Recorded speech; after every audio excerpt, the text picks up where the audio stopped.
Bienvenue encore une fois à ce segment des solutions pour la vie. Mon nom est Denis Morissette et par ces différentes capsules, je veux vous aider à faire face aux défis de la vie, de votre vie et vous aider à en tirer le maximum. Ce que j'aime de la vie et du ministère de Jésus, c'est qu'il a abordé de façon pertinente non seulement les grandes questions de la vie et de l'existence, mais aussi les questions courantes de la vie de tous les jours. Dans les chapitres 5, 6 et 7 de l'Évangile de Matthieu, nous trouvons le sermon le plus célèbre de Jésus, celui qu'on appelle communément le sermon sur la montagne.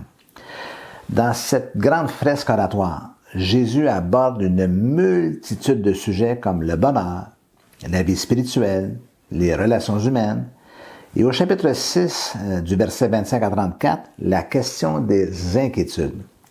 Nous trouvons dans ces 9 versets, qui sont repris dans l'Évangile de Luc au chapitre 7, les conseils judicieux de Jésus sur le sujet. Celui-ci nous rappelle à l'ordre simplement en disant « C'est pourquoi je vous dis, ne vous inquiétez pas pour votre vie de ce que vous mangerez, ni pour votre corps de quoi vous serez vêtus. » Je me suis interrogé sur l'expression « c'est pourquoi ».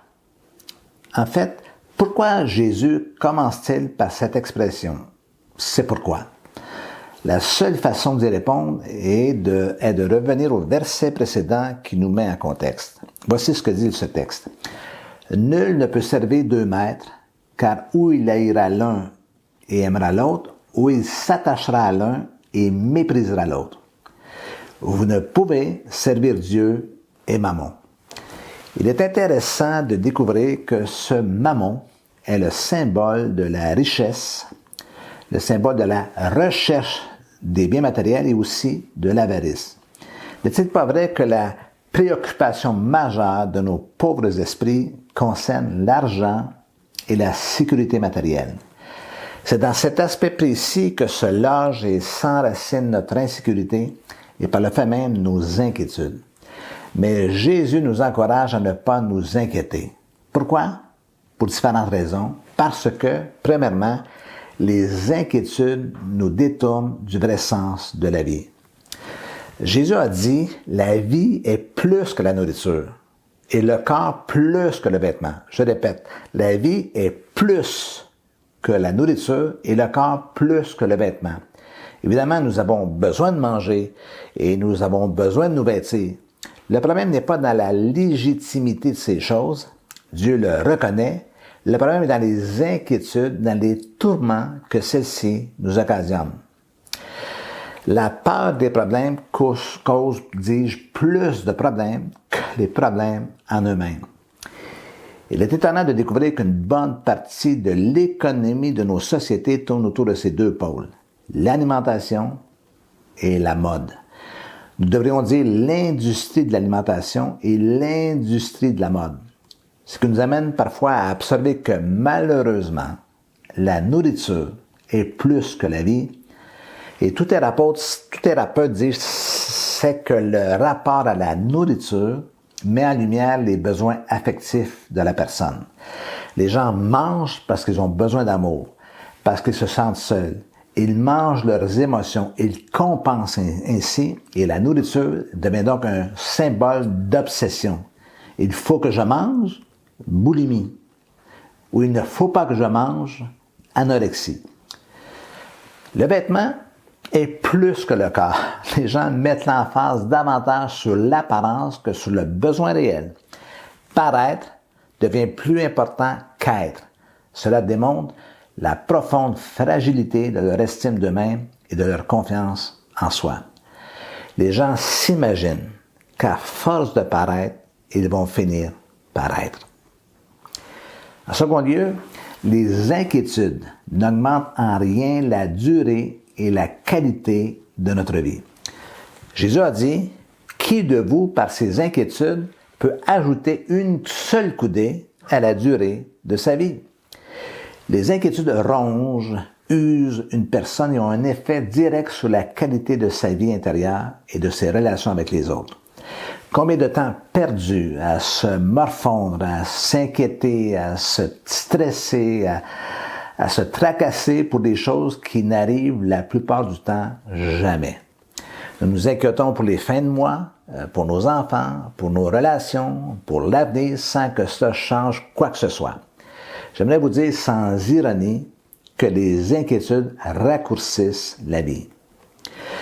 Préoccupez-vous un peu chaque jour et tout au long de la vie, vous perdrez ainsi quelques années. Si quelque chose ne va pas, réglez tout si vous le pouvez. Mais ne vous inquiétez pas parce que l'inquiétude ne règle jamais rien. Troisièmement, les inquiétudes dénotent notre manque de foi. Je le dis sans jugement. Jésus interpelle son auditoire en leur démontrant que Dieu prend soin de sa création en insistant sur le fait qu'à plus forte raison, il s'occuperait de nous. Qui sommes-nous? Nous sommes le summum de sa création. Il les interpelle en mettant en lumière leur manque de foi. « Gens de peu de foi », leur dit-il. Voilà justement ce que nous démontrent les inquiétudes. Notre difficulté à faire confiance à Dieu. Nous regardons aux circonstances, nous regardons aux personnes, aux événements qui surviennent, aux mauvaises nouvelles que les médias font tourner en boucle et nous perdons de vue Dieu. Nos inquiétudes masquent notre vision de Dieu comme les nuages couvrant le soleil et couvrant le ciel et dissimulant le soleil.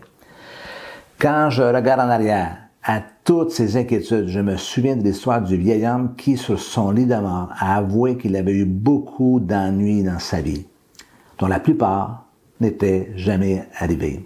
Et c'est Winston Churchill qui disait ça. Quatrièmement, les inquiétudes révèlent notre manque de maturité spirituelle. De façon provocante, Jésus dit « Toutes ces choses, les païens s'en préoccupent sans cesse. Mais votre Père céleste, votre Père qui est aux cieux, sait que vous en avez besoin. » Il démontre que la véritable vie du croyant est différente de celle des non-croyants. J'ai passé, vous savez, l'entièreté de ma vie adulte à œuvrer auprès des croyants, dans leur lutte et leur combat, dans leur confusion ou leur découragement. À chaque fois, je les encourage à vivre leur vie chrétiennement, de façon chrétienne. Le christianisme est sans force et sans effet s'il ne se vit pas. Ce n'est pas le dimanche que l'on reconnaît le véritable chrétien, mais tous les autres jours de la semaine.